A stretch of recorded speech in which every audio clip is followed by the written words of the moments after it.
Hello అండి, అందరికీ నమస్కారం. అందరూ ఎలా ఉండారండి? నేనైతే బాగున్నాను. మీరు కూడా బాగుండాలని కోరుకుంటున్నాను.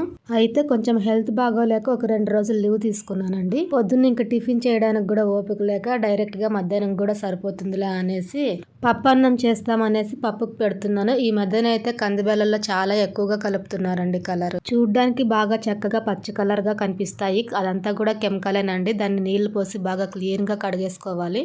నేనైతే ఇక్కడ 3 సార్లు కడిగినానండి బేళ్ళ. అయినా కూడా ఇంకా పచ్చగా కలర్ వస్తూనే ఉంది నీళ్ళల్లో. అయితే పప్పులోకి చాలా మంది పచ్చిమిరపకాయలు ఒకట్లో 2 చేస్తుంటారు కదా, అలా కాకుండా చిన్న చిన్న ముక్కలుగా కట్ చేస్తే పప్పు కూడా రుచిగా ఉంటుందండి. అయితే మీతో ఒక విషయాన్ని చెప్పాలనుకుంటున్నానండి. మనం ఎక్కడైనా జాబ్ చేస్తున్నా లేదా కూలి పని చేస్తున్నా, నెల జీతం కానివ్వండి, రోజు కూలీ కానివ్వండి, పనే, డబ్బు డబ్బే.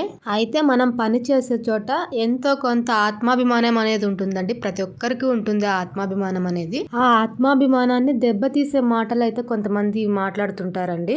మీకు ఇంకా సింపుల్ గా అర్థమయ్యేలా చెప్పాలి అంటే రాజకీయాలు నడుపుతుంటారండి. మనతో మంచిగానే ఉన్నట్టు నటిస్తుంటారు, మంచిగానే మాట్లాడుతుంటారు. అయితే మన వెనకాల గోతులు తవ్వేస్తుంటారు. ఆ గోతులకు మనల్ని ఎప్పుడెప్పుడు తోసేద్దామా అని. అలాంటి మనుషులు ఉన్న చోట ఒక్క అడుగు కూడా మనం వెనకడుగు వేయకూడదండి. ఎందుకంటే మన ఆత్మాభిమానాన్ని మనం తక్కువ చేసుకున్నట్టు అవుతుంది. అలా ఒకవేళ మనం వెనకడుగు వేసుకుంటూ సైలెంట్ గా ఉంటే వాళ్ళకి అలవాటు అయిపోతుంది మన మీద రాజకీయాలు నడపడం, మన వెనకాల గోతులు తవ్వడం. అలాంటి అవకాశం వాళ్ళకి మనం ఇవ్వకూడదండి. మనం నిజాయితీగా ఉన్నప్పుడు, మన పని మనం చేసుకుంటూ ఉన్నప్పుడు ఎవరో రాజకీయాలు చేసి ఎవరో మన వెనకాల గోతులు తవ్వితే భయపడాల్సిన అవసరం ఎందుకు? అయితే ఇలా రాజకీయాలు జరిగే నేపథ్యంలో మన భాషలో అంటే కుట్రలు కుతంత్రాలు, జాబ్ వదిలేయాలి, ఆ పని వదిలేయాలి, వేరే చోట చూసుకోవాలి అన్న ఆలోచన అయితే మైండ్ లో వస్తుంది. అయితే కూలి పనికి వెళ్తే పని చేయకుండా ఎవరు కూలి ఇచ్చి పంపించరు. అదే విధంగా నెల శాలరీకి వెళ్తే ఎవరు కూడా మనతో వర్క్ చేపించుకోకుండా నెల శాలరీ ఇవ్వరు.